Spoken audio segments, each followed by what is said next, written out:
Well, let's start then. I just first want to thank you for introducing me, Toby. This is a subject that is very close to my heart and has been for many, many decades. And I'm so glad that we can start this series of webinars. I think the important thing that we want to do today is to explain why reservoir sedimentation management is important. And I think where one can start off is just looking at drought situations. If we look at the United States, droughts, long-term, multiple-year droughts often occur in the western United States. And that affects every one of us. This is a drought map of 2015 showing intense drought in California. But I think why I say that it affects every one of us is because most of our food comes from California here in the United States. And in order to ensure that we can live through these droughts, what I want to do today is to emphasize the important role of dams in securing our water supply.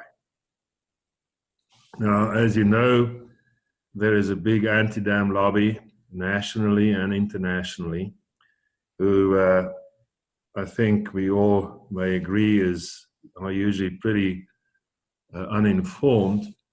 For example, this book here by James Lawrence Powell is in a big way on Powell Lake Powell. And what he essentially advocates is that we should remove Grand Canyon Dam because the reservoir is almost empty at this stage, not realizing that the reason for that is a multiple-year drought. Similarly, we have international rivers, and on their website you'll find that they say, well, you know, with climate change, it's the wrong time to build dams because they will be empty most of the time.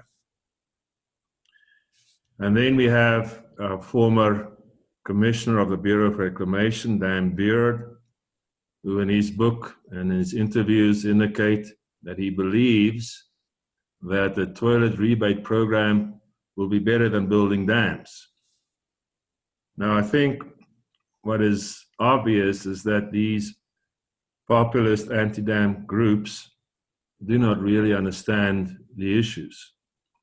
This here is a graph prepared by the USGS for 2010 on total water surface water withdrawals in the United States and their uses. And I think what most of these populists think of is just domestic water supply, which is actually pretty small. You know, per day for the United States, it's about 63.9 million gallons a day goes to domestic water supply. But when it comes to producing food, you can see that we have about 100 times more water that we use for producing food, and then for industrial and business applications and thermoelectric power generation, we need about 200 times more water. So I think if we want to talk about sustainably developing our water resources, which is very important for the benefit of this country, I think the first thing that we need to ask is, what do we mean if we talk about sustainable development? And the most succinct and, in my view, the clearest definition has been given in the Brundtland Commission report of 1987, which dealt with our common future, dealt with sustainable development. And it said that sustainable development seeks to meet the needs and aspirations of the present without compromising the ability to meet those of the future. Now, if one carefully look at this definition, what it really does, it emphasizes the importance of intergenerational equity. And what that means is that we are requiring fairness between generations. Surely, environmental stabilization is important, but from a sustainable development point of view, environmental stabilization is a desirable consequence of sustainable development and is not the objective of sustainable development. And I think this is very important because there's a general use of the word sustainability, which means different things to different interest groups. But what we are really interested in is sustainable development. So if we want to summarize that, what sustainable development is to harmonize environmental, engineering, and economic aspects of projects with the prime objective to create intergenerational equity. That is emphasizing life quality to ensure that for not only our own generation, but for generations to come. So having defined what we mean by sustainable development, I think the next question to ask is how do we sustainably develop a resource? There is an economist who worked for the World Bank in the 1980s by the name of Herman Daly, and he was very deeply involved in developing the World Bank's sustainable development policy. And he came up with three things to say, how can we sustainably develop resources? And he distinguished between renewable and exhaustible resources. And he stated that renewable resources, if we want to use those sustainably, we should use them at a rate that is smaller than the rate of regeneration. And in the case of exhaustible resources, we should use them at a rate that is smaller than the rate of development of renewable substitutes, which is very difficult. And the third thing is that pollution does not exceed the rate by which the environment can assimilate it. So in essence, if we look at renewable resources like wheat, as long as our rate of consumption is less than the rate of regeneration, we can sustainably develop a resource like that, the renewable resource. But if we look at mining, which is really an exhaustible resource, it's really no way to say that we can sustainably develop mines or similar products. So I guess if we start looking at water, the question to ask is whether water is a renewable or an exhaustible resource. And to get some idea of how much water there is on Earth, we can take the diameter of the Earth as a reference, which is 7,972 miles, and then compare that. If we take all the water on Earth, all the water in the oceans, in the polar caps, and groundwater aquifers, and we put that in a sphere, it will fill a sphere with a diameter of 864 miles. That's all the water on Earth. And because there's only so much water on Earth, there is obviously an exhaustible resource. But what we are interested in is fresh water.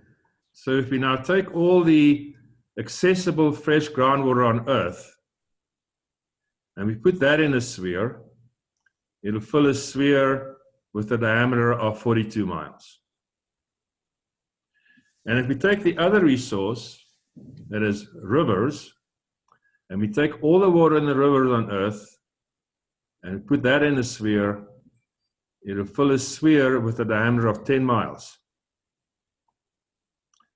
That is smaller than the distance that most of us commute daily to work.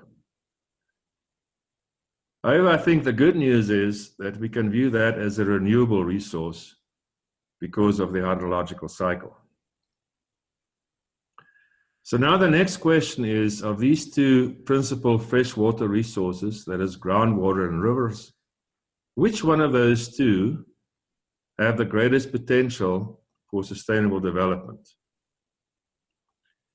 So to answer that question, what we can do is to go back to Annandale's definition of how do we sustainably develop a renewable resource and compare the rate of usage of water to the rate of replenishment of these two resources. And a good proxy to use to get some idea of the rate of replenishment is to use the residence time of these resources as a proxy. So the residence time is the time it takes for a drop of water to enter at the most upstream end of the resource and move through it completely. And if we look at all the fresh groundwater on Earth, the residence time for that water is 1,400 years. And for rivers, the residence time is 16 to 18 days. So if we look at this from a different point of view, say, for example, we had the ability to instantaneously remove all groundwater on Earth in an instant. It'll take 1,400 years for it to reestablish to the state it is in now. And on the other hand, if we remove all the river water on Earth in an instant, it'll take about 2 weeks to replenish. So if we compare that now to the daily use of water, we can conclude that the replenishment rate of groundwater is much longer than the usage rate of water. So just from a visceral point of view, we can conclude that river water or rivers most probably has a much greater potential for sustainable development than what groundwater has. And if we look at research confirms that. This here is a map of the major aquifers in the world, and the ones in gold are the ones that are in peril. And there's a concept known as the groundwater footprint that was developed by University of Utrecht in Holland and the McGill University in Canada. They worked jointly on a project. And the footprint is the area that you need to replenish an aquifer as it is used. For example, if you look at the bottom of the screen at the North Arabian aquifer, it has a groundwater footprint of 48. What that means is that the area you need to replenish that aquifer through rainfall is 48 times the area of the aquifer itself.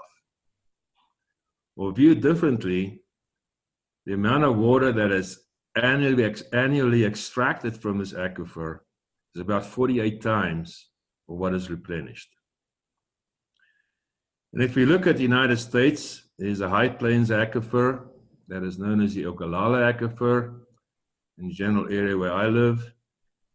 It stretches from Texas to Nebraska and is a major agricultural area. And that footprint is 9, which means that we are extracting 9 times more water out of that aquifer than what's replenished. There's also the aquifer of western Mexico there, where we get a lot of our food from, with a footprint of 27. And what is not shown on there is the Central Valley aquifer of California, and that has a footprint of 7. So purely from a food production point of view, we are here on the wrong path. So I think what we can confirm is that river water has a much greater potential for sustainable development than groundwater.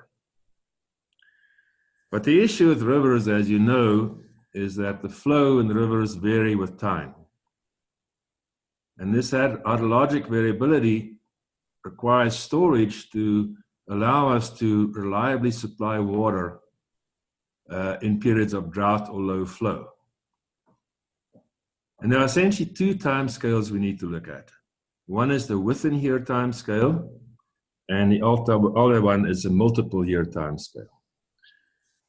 So if we look at within a year, this is a hydrograph with flow on the ordinate, and the time is expressed in months, and this is 36 months, so it's 3 years.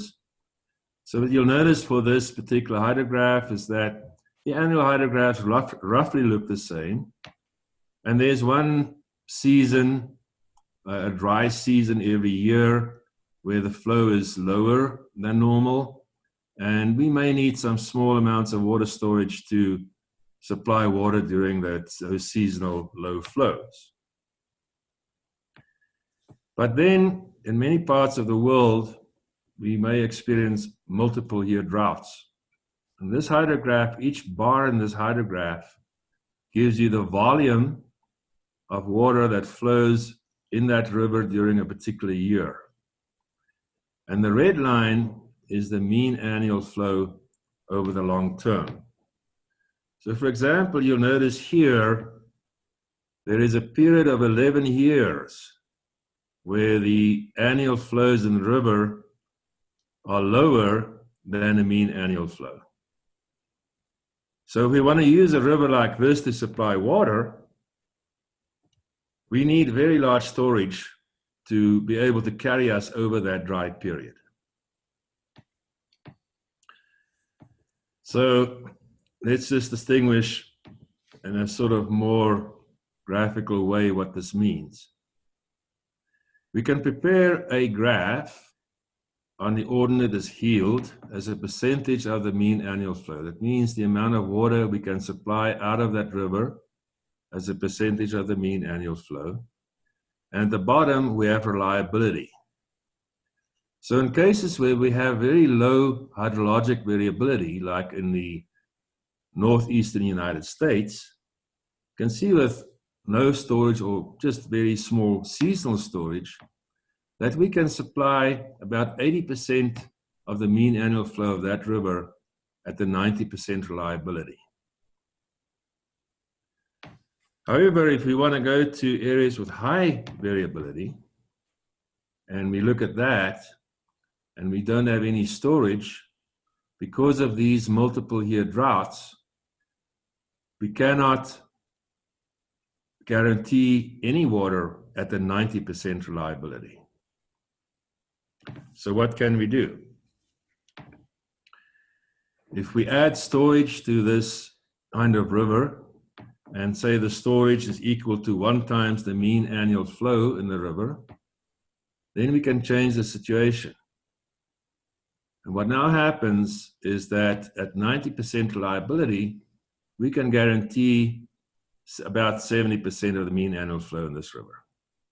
So storage is quite an important feature.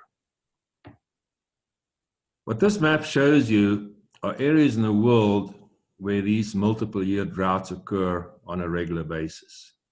And you see here that the Western United States is one of those candidates. But if we want to look forward, what we also need to say as well, if climate change proceeds, how is that going to impact our water supply situation? And there are 2 important variables. The one is changes in the mean annual river flow, and the other one is how climate change will affect the hydrologic variability of river flow. Now, there's been many studies that studied how mean annual flow will increase or decrease over the years, and the yellow and red colors here are areas where river flow will decrease.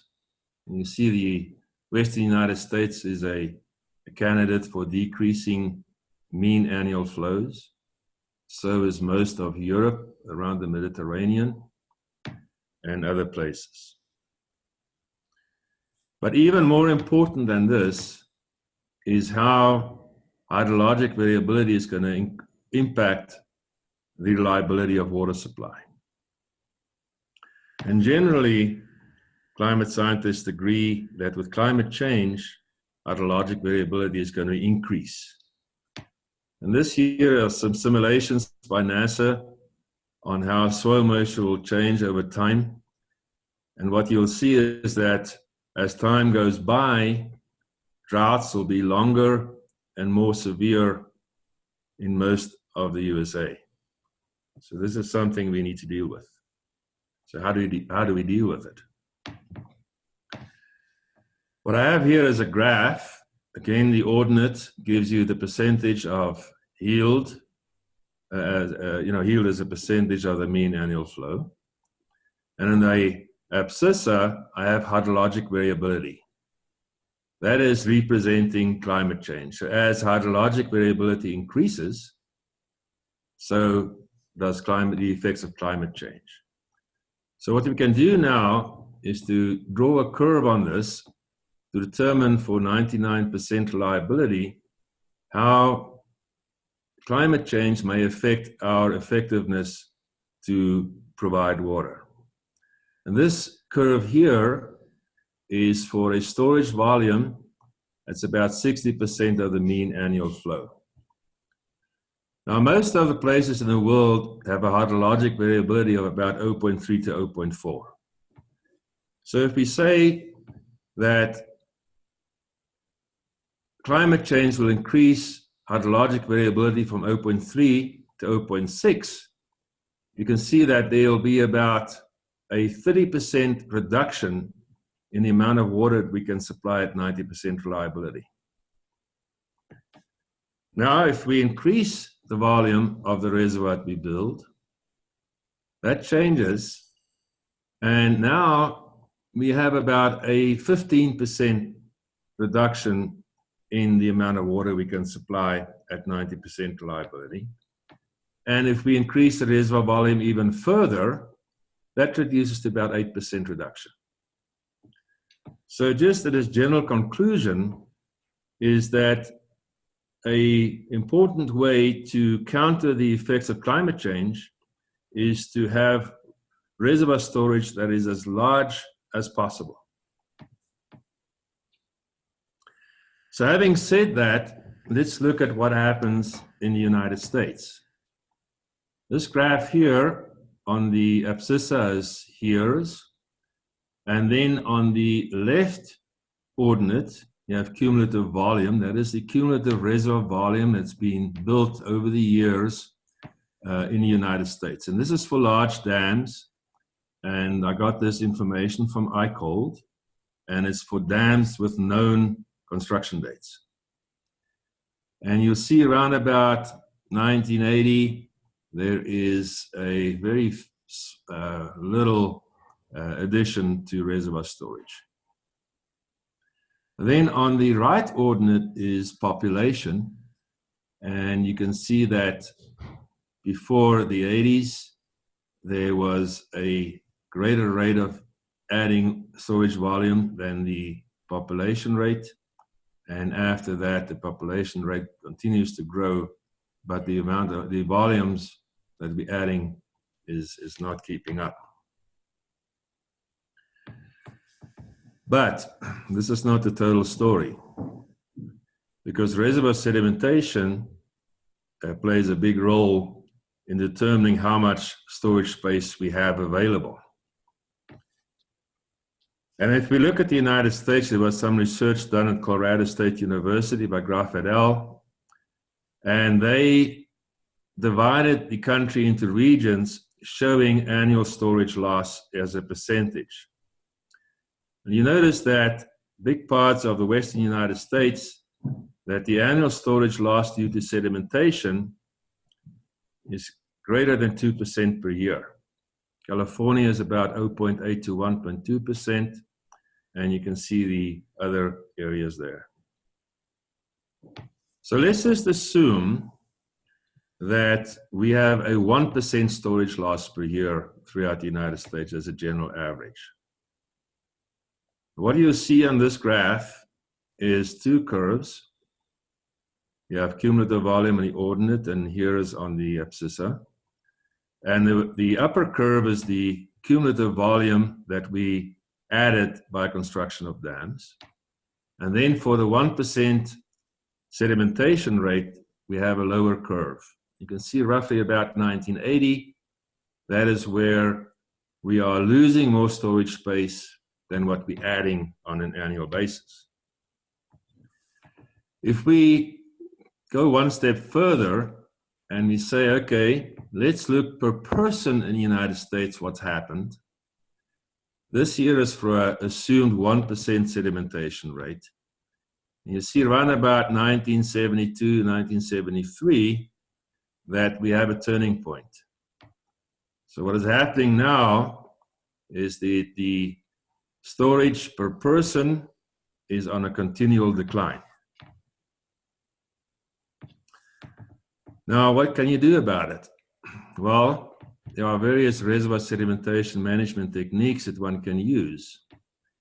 And you can classify them in various ways. This is one way, as to have three categories. One is to manage the amount of sediment generated in a catchment. In other words, we're trying to reduce the amount of sediment going into reservoirs. The middle one here is to route sediment. In other words, what we're trying to do in cases like that is to keep the sediment transport capacity in the reservoir as high as possible so that we can minimize the amount of sediment that deposits in the reservoir as the flood goes through it. And the third group is a sediment removal group. In other words, what we're trying to do there is to remove sediment that is already accumulated in reservoirs to increase the storage space. Now, I'm not going to go through all these methods. That is something that Gregory Morris will deal with in a following lecture. But the message is that there are things that we can do. Now, the question is, why haven't we done this in the past? And I think one thing that we didn't realize is that reservoirs have a dual nature. In other words, they can be either renewable or exhaustible. And this is a deliberate choice that we make. For example, if we have, if we build a dam across a valley, the valley upstream it is a storage space that we create. And if we decide as designers and operators to allow this storage space to fill with sediment, then we make the choice to classify it as an exhaustible resource. The alternative, if we design the dam and the reservoir in a manner that we can remove the sediment, in some cases in the world there are examples where you could remove everything, in other cases not everything, but we can get to a stable condition. If we apply those methods, then we can, by choice, classify this resource as renewable. So this is something that we do. We do it in our designs, the choices we make, and the way we operate it. Now, one important thing that affects those decisions is how we conduct economic analysis. This here is just a simple timeline. In the bottom are the costs. The first here is 0. We have the cost of constructing a dam. And then at the bottom, those blue dots are the maintenance costs throughout time. And then on top of the line are the benefits that we get out of the system. Now, how these, and I'm sure all of you in the audience know this, how we evaluate this is to calculate what's called a net present value. So what we generally say is that we believe that things that may accrue in the future are less valuable to us than what they are right now.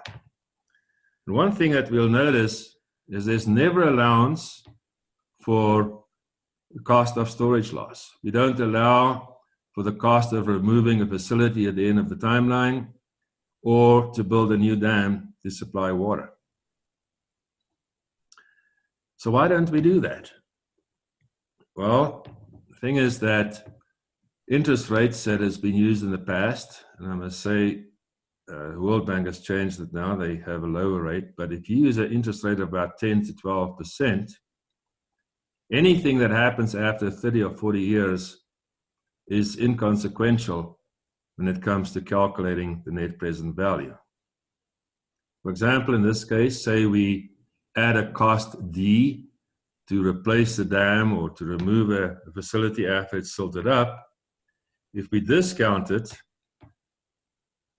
and it's more than 30 years out, its value is insignificant, and we can just ignore it. And that is the standard approach. However, there was an economist by the name of Hotelling, and he authored a paper in 1931 called The Economics of Exhaustible Resources. And that paper never really got any attention until recently, when we became more interested in sustainable development. But what he said is that the price of a resource, an exhaustible resource, increases with the discount rate. So if we have the price of the resource increase with the discount rate, and we discount it, it means that its value doesn't change. So for example, in such a case, if we would have the cost of replacing the facility in year N, and we apply the Hotelling principle, it means right up front that that present value remains exactly the same at D. So this changes the whole way that we can analyze the economic value of reservoir sedimentation management. I want to say this is the sort of extreme example, what is done to facilitate or to recognize future importance of future conditions these days is that the people, economists may use a declining discount rate. For example, in the United Kingdom and in France, that is standard practice for long-lived infrastructure. The other thing that we need to look at is our design philosophy in civil engineering. Conventionally, we use a design life approach. And that consists of planning and design, construction, operation and maintenance, and then we say we dispose of it. Now, for conventional infrastructure, not dams, but say, for example, roads, that is a completely logical way to deal with the problem.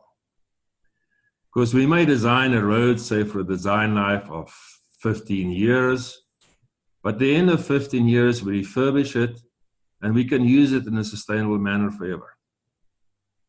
But if it comes to dams, once the dam is filled with sediment, it is virtually impossible to recover it. So what we've been promoting since about 2003, as part of a World Bank effort, is this concept of a life cycle management approach.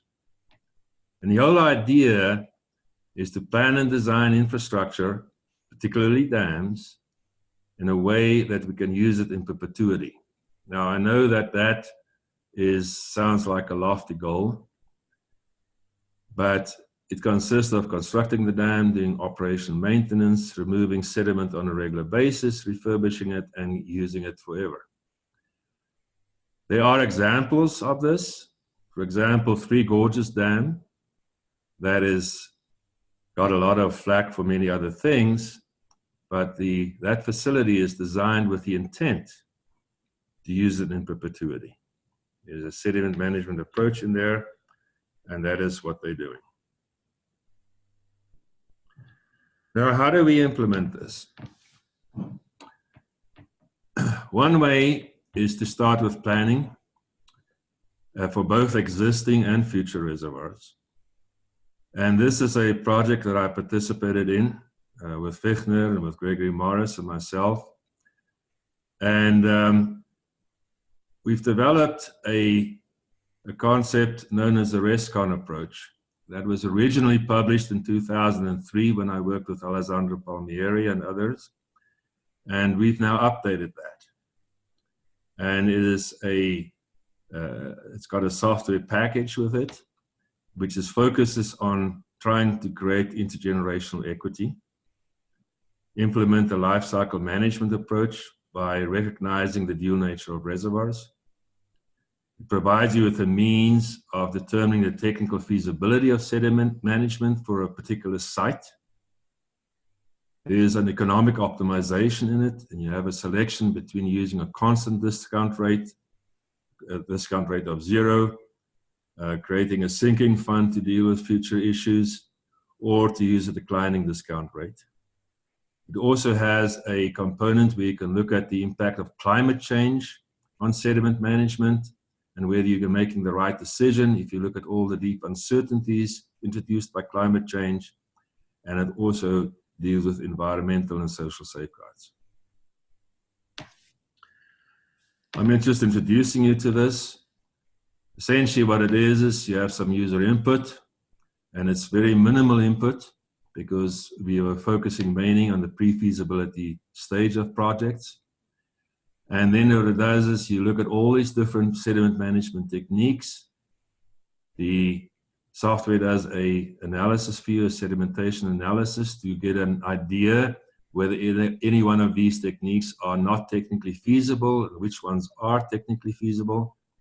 It does the economic analysis, and then it comes out with what kind of solutions may be possible.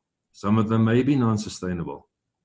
And then you have the option of decommissioning it, or if you have a hydroelectric facility, to turn that just purely into a run-of-river facility. Or there may be a sustainable solution.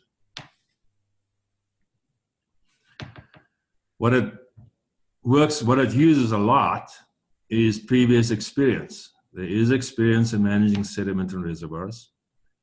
And this is a graph that shows you give you some idea of what may or may not work in certain situations.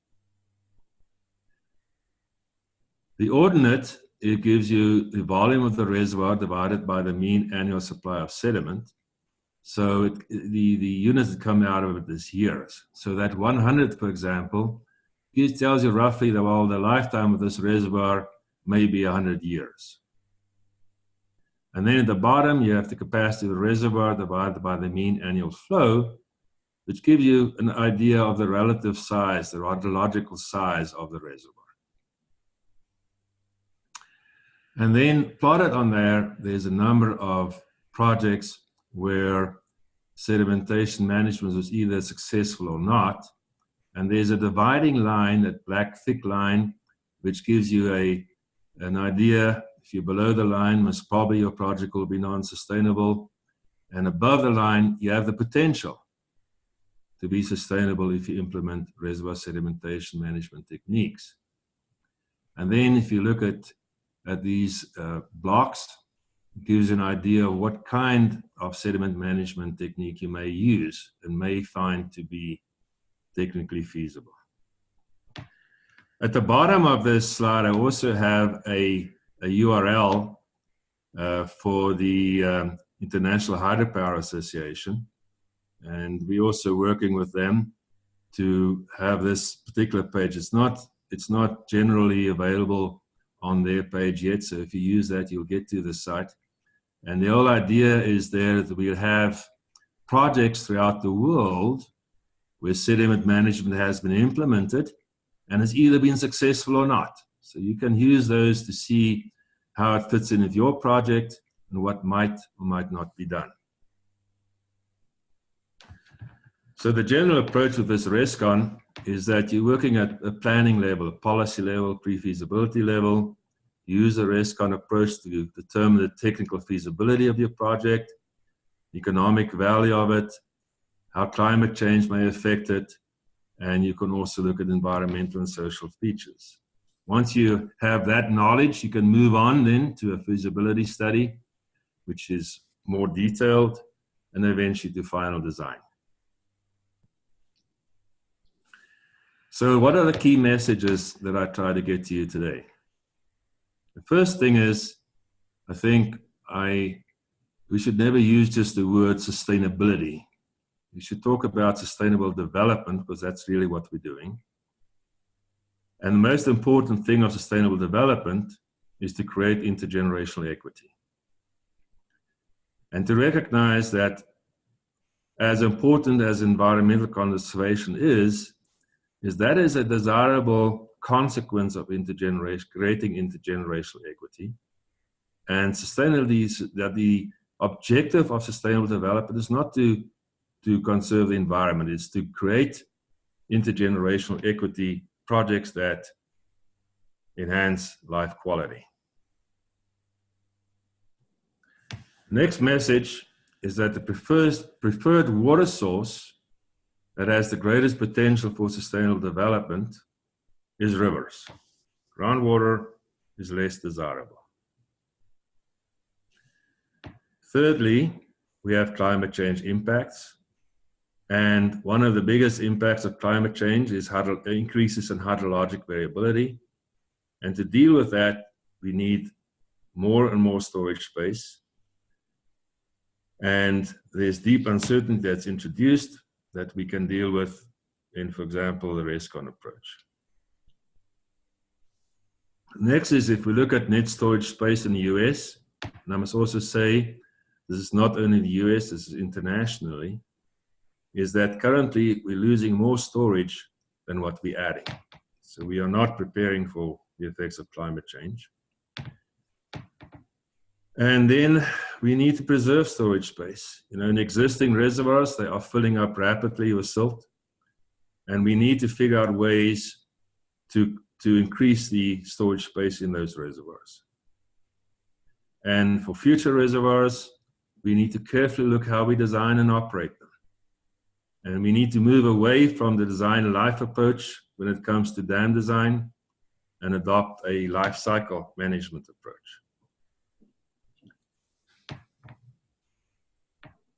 And then when it comes to the feasibility of sustainable development, it's very important to understand that reservoir storage has a dual nature.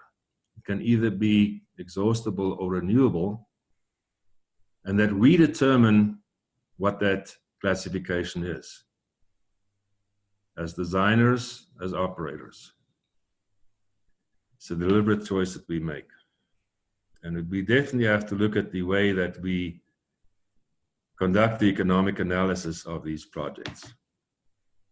And what I've introduced you to, I've just given you notice of it, is that there's the RESCON 2 approach now that provides you with an easy means at pre-feasibility and policy level to look at the technical feasibility of implementing various reservoir sedimentation management techniques in your project.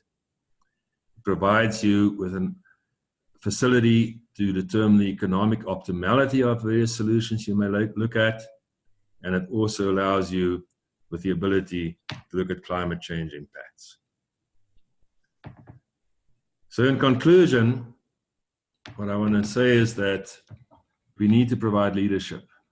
I think the fact that the anti-dam lobby has done and achieved what they have achieved in the 80s is partly due to our inability to give leadership and provide understanding of what is important. We have to create intergenerational equity by balancing the engineering, economic, and environmental aspects of projects. It's important to consider the effects of climate change and understand that we're going to need more storage in the future to reliably supply water. And we need to be the voice of reason. I have a photograph here of John Briscoe, and as many of you may know, I'm a South African. I'm very proud of him. He was a South African. He worked with the World Bank for many years. And when the International Commission on Dams promoted to not build any dams or was a negative force against it, he was a very strong advocate in the World Bank for many years to promote and create understanding of how important dams are. And I think we need to follow his example.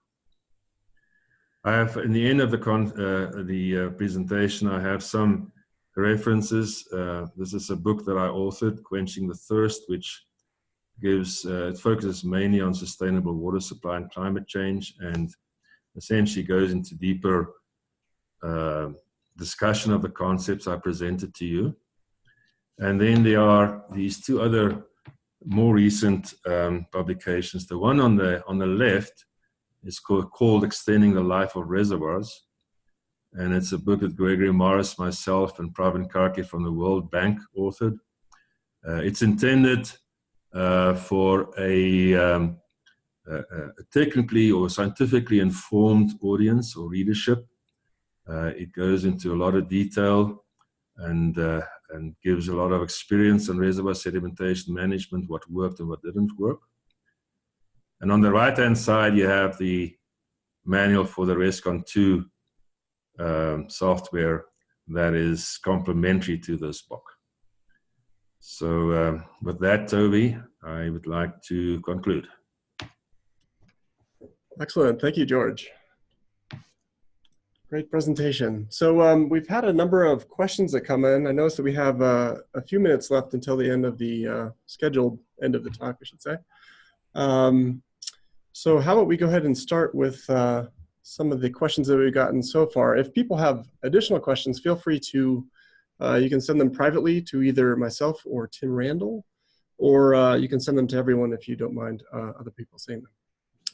So George, the first question for you is, can maintenance of our existing reservoirs eliminate or reduce the need to build more reservoirs?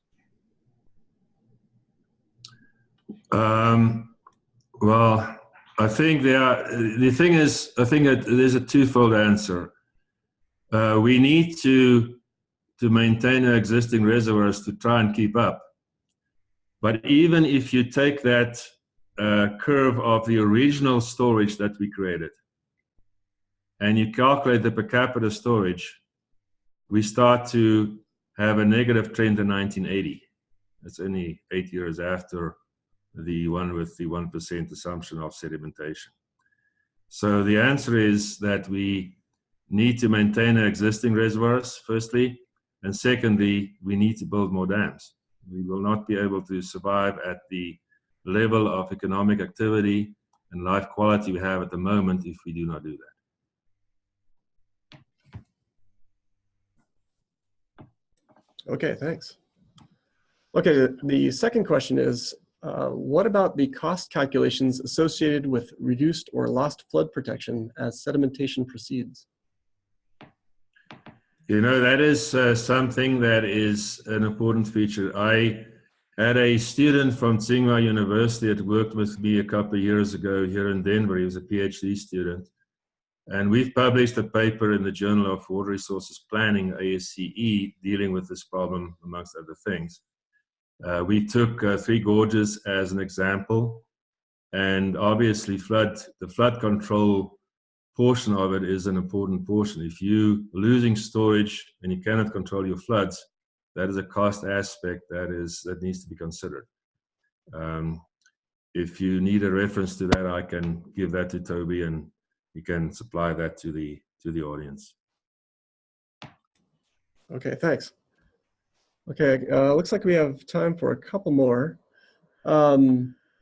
Another question is, do we have a sense of how much sediment volume has accumulated in US reservoirs and what the cost to remove it might be? One note that we added here is that it might be cost prohibitive. Some estimates say thousands of dollars per acre foot by conventional dredging. Yeah, well, the thing is, dredging is one of the techniques. We have other techniques to do that. The thing is, it may be cost prohibitive. And that is why one needs to look at the project by project basis to see what is the best way to deal with it. The common approach is usually to just think of dredging, and that is not cheap. But you know, the most effective way generally to remove sediment is through drawdown flushing.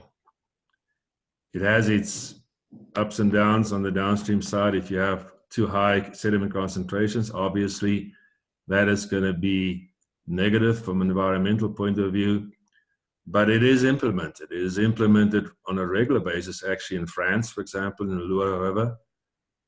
It is not something that cannot be done.